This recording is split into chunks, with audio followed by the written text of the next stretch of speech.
An eye-opening study tonight sparking discussions about equality here in the Bay Area. That study mapped out the 20 most segregated neighborhoods around the Bay. Nearly all are wealthy and overwhelmingly white. Communities in Contra Costa, San Francisco, and San Mateo counties making up a majority of this list. Here's NBC Bay Area's Pete Suratos.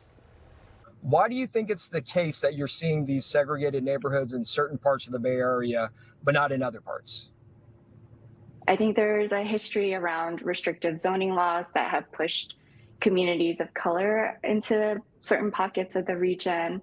Jennifer Tran is the director of the National Equity Atlas, which produced a recent report showing that certain parts of the Bay Area remain largely segregated.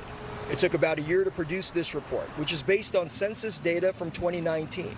It includes this map showing the most segregated areas, the darker blue regions, mostly in parts of Contra Costa, San Francisco, and San Mateo counties, are overwhelmingly white, with many residents making over $200,000 a year.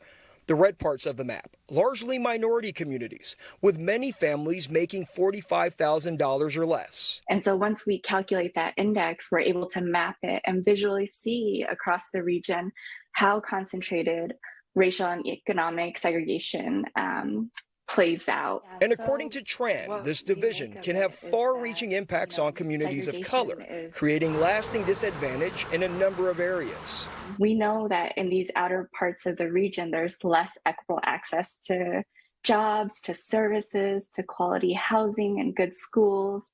But Tran is hopeful that this report could lead to some changes, with cities and counties across the Bay Area updating housing plans and addressing long-standing barriers to integration, like housing. They can look at this data to see which exclusionary neighborhoods they could add affordable housing to increase accessibility to these places. In Contra Costa County, Pete Suratos, NBC Bay Area News.